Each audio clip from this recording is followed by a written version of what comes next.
تو جو ہے نا یہ اس قدر یہ ہماری تو ایسی پوزیشن ہو گئی ہے کہ آپ کو بیان سے باہر ہے. مس مینجمنٹ کیوں ہوئی, کیا وجہ, اور اس کو ٹیکل کس طریقے سے کیا جا رہا ہے؟ آئی ایم شیور کہ آپ لوگوں سے ملے ہوں گے, ایسوسیشنز کی ملاقات ہوئی ہوگی, اور ایس ایس جی سی کے لوگوں سے, گورنر سے, بہت ساری چیزیں اس میں چل رہی ہوں گی. کہاں تک پہنچے, بات کہاں تک پہنچی ابھی تک؟ جب ہم نے بہت شور کیا اور ساری جگہوں سے جو ہے نا ہم نے سب سے باتیں کی, سب ہم سے بات کرتے ہیں, چاہے تابش گور ہو یا عمران مانیار ہے, ایم ڈی, سب سے بات کر رہے تھے. پرائم منسٹر گورنر نے بڑا ہمارا ساتھ دیا, اور جب گورنر کاغان میں تھے اپنی فیملی کے ساتھ چھٹیوں پہ, تو میں نے ان کو وہاں تنگ کیا, وہاں سے میں نے پرائم منسٹر سے بات کی, اور پرائم منسٹر نے یہاں ان کو جو ہے نا فورس کیا, اور آج فائنلی جو ہے اس کے ساتھ میٹنگ ہوئی تھی گورنر کے ساتھ, where everybody was present, چاہے وہ کے ای کا ایم ڈی ہو, چاہے وہ آپ کا ایس ایس جی سی کا ہو, ایوری بڈی واز دیئر. ہم نے اس کے اندر بڑی سیر حاصل گفتگو بھی کی اور بات بھی کی, اور ہم نے اپنی بڑاس بھی نکالی کہ اتنے دن ہو گئے, ہمیں کوئی پوچھنے والا نہیں ہے, انڈسٹری بند پڑی ہے, یہ کیسے ملک چلے گا؟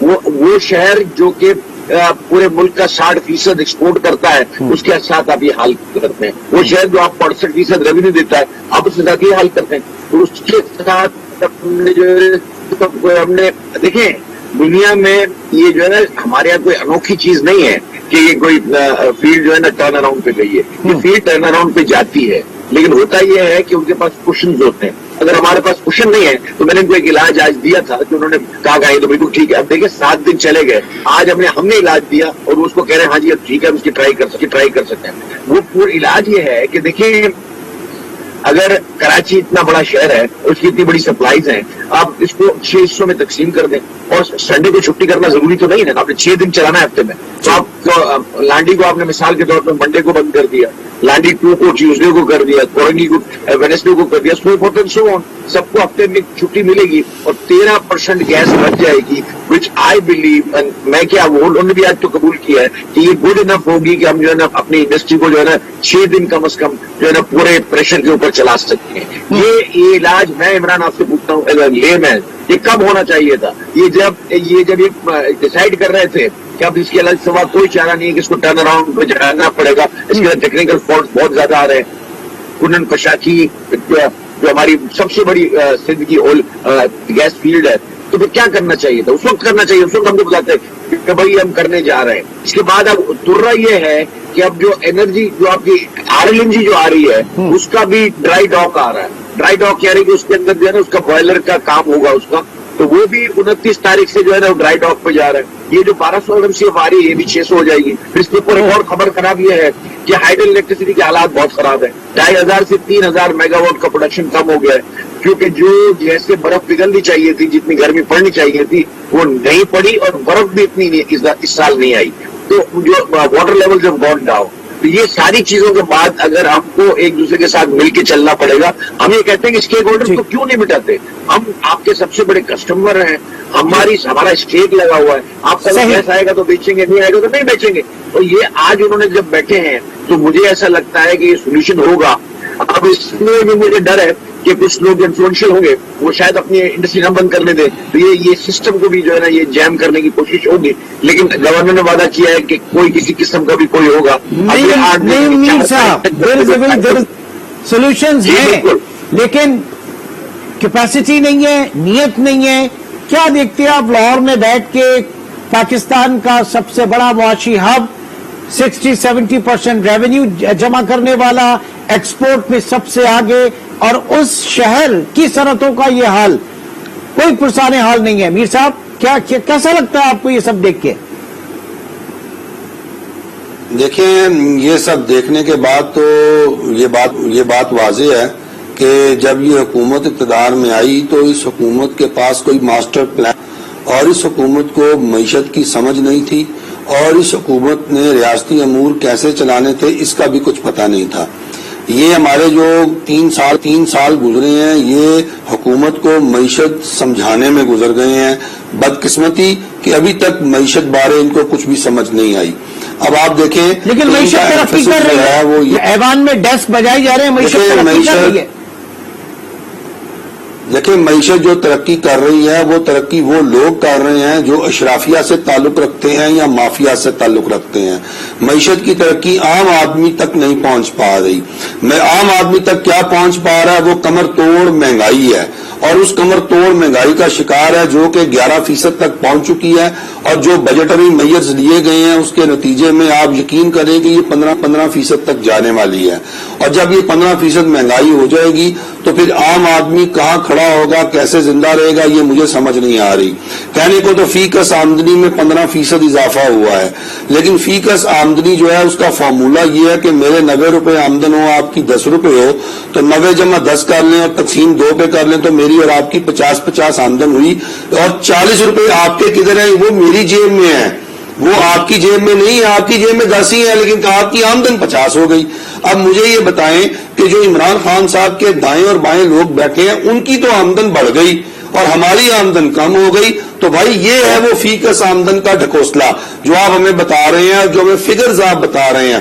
اگر ترقی ہوئی ہے تو ٹھیک ہے جی, ترقی ہوئی ہے, لیکن اس ترقی کے اثرات اور ثمرات جو ہیں وہ میرے عام تاجر کو اور پاکستان کے عام عوام تک کیوں نہیں پہنچ پا رہے؟ یہ بہت بڑا سوالیہ نشان ہے جس کا کوئی جواب نہیں ہے ان کے پاس. یہ کاغذی کاروائی ہے. میکرو لیول پر جو انڈیکیٹر جو پازیٹو ہو گئے, ٹھیک ہے بھائی, میکرو لیول پر بڑے پازیٹو ہو گئے, کیا مائکرو لیول پر بھی آپ نے کوئی سروے کنڈکٹ کیا ہے؟ کیا اس کسی سروے کو آپ تسلیم کرتے ہیں؟ کیا مائکرو لیول پر آج جو عام آدمی کے حالات ہیں, کیا ان حالات کا ادراک آپ کو ہے؟ کچھ آپ کے پاس ان کے اعداد و شمار ہیں؟ کیا آپ 20,000 روپے کی تنخواہ میں عام آدمی کے گھر کا بجٹ ناز سکتے ہیں؟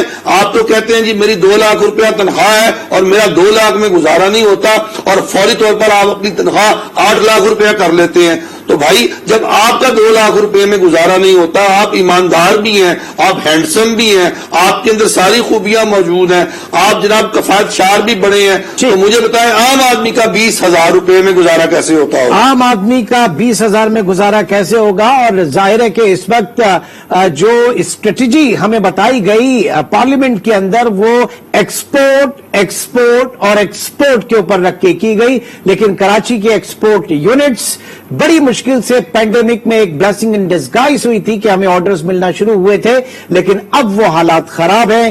کیا اس وقت ہمارے ایکسپورٹ کے حالات ہیں؟ اور زبیر موتی والا صاحب سے جانیں گے. ایک چھوٹے سے بریک کے بعد دوبارہ ملتے ہیں.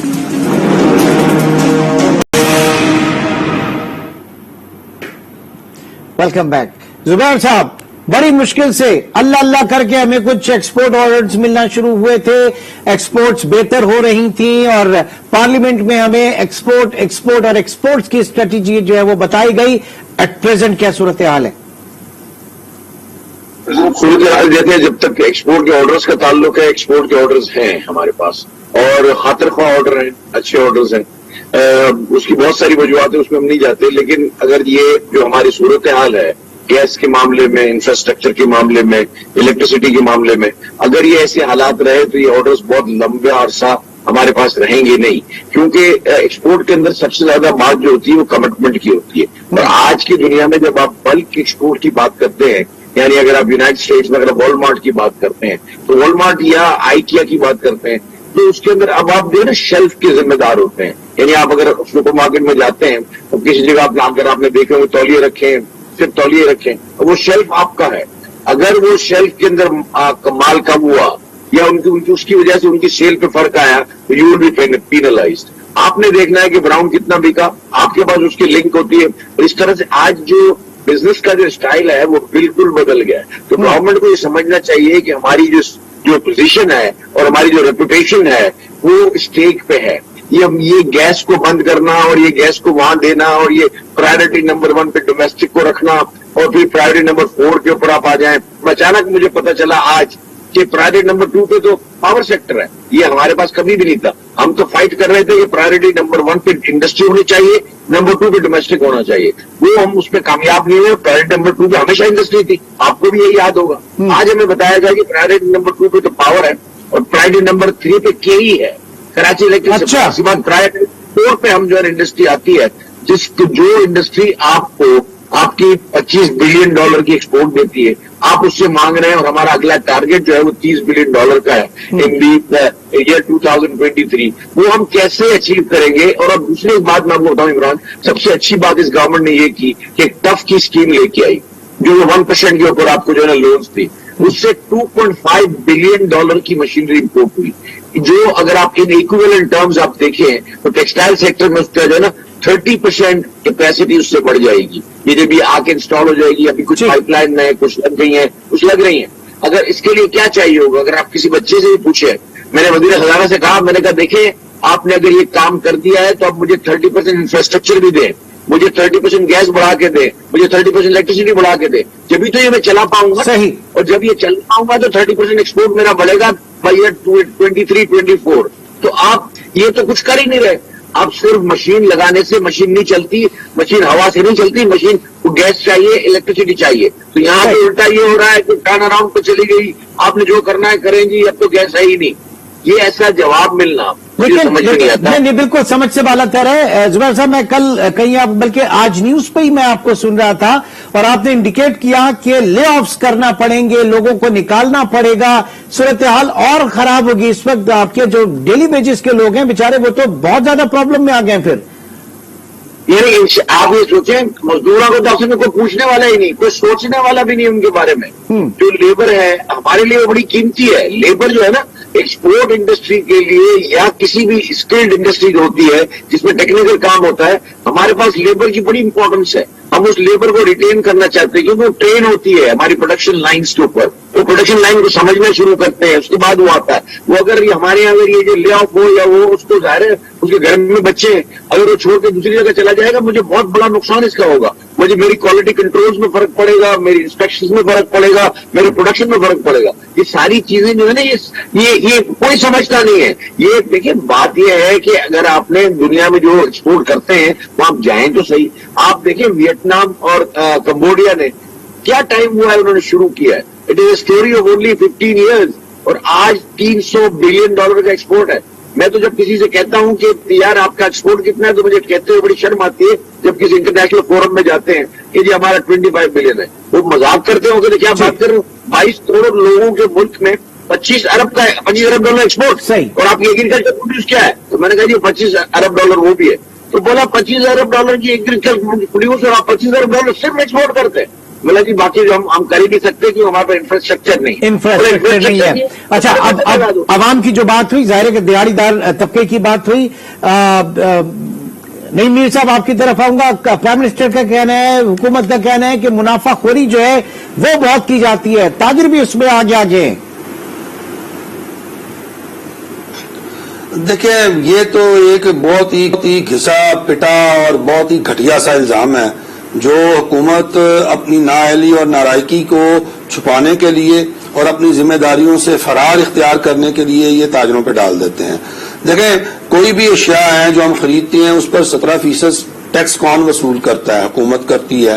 اس کے بعد 1.25% کی شرح سے ٹرن اوور ٹیکس ہے جو کہ 1.5% تھا, یعنی 18.5% کا ٹیکس جو ہے وہ تو حکومت وصول کر رہی ہے. آج سیلز ٹیکس جو ہے کم سے کم آپ اشیاء ضروریہ اور کھانے پینے کی جو اشیاء ہیں اگر آپ ان پر سیلز ٹیکس ہی ختم کر دیں تو میرا خیال ہے کہ قیمتیں جو ہیں وہ ان میں نمایاں کمی آ جائے گی اور عوام الناس جو ہیں انہیں سہولت اور آسانی مل جائے گی. لیکن اپنا ٹیکس پورا لے رہے ہیں, اپنا حصہ پورا لے رہے ہیں, اور پھر ذمہ دار جو ہے وہ تاجر کو ٹھہرا رہے ہیں کہ وہ منافع خوری کر رہا ہے. یعنی کیا تاجر جو ہے کسی بھی پروڈکٹ اور آئٹم کے اندر اس کا تو منافع ہے 1%, 1.5%, 2%, آپ کا منافع ہے 18.5%. تو منافع خوری جو ناجائز منافع خوری ہے وہ تو آپ کر رہے ہیں, وہ تو حکومت کر رہی ہے. آنے والے پروگرامز میں ان چیزوں کو ہم ڈسکس کریں گے, عوام کے سامنے لے کر آتے رہیں گے. اینڈ وی ہوپ کہ جو کراچی میں اس وقت گیس کا بحران ہے صنعتوں کے لیے وہ جلد از جلد حل ہو. بہت بہت شکریہ نعیم میر اور زبیر موتی والا صاحب آپ دونوں کا. ناظرین انشاءاللہ آپ سے پھر ملاقات ہوگی. اپنا بہت خیال رکھیے گا. اللہ حافظ.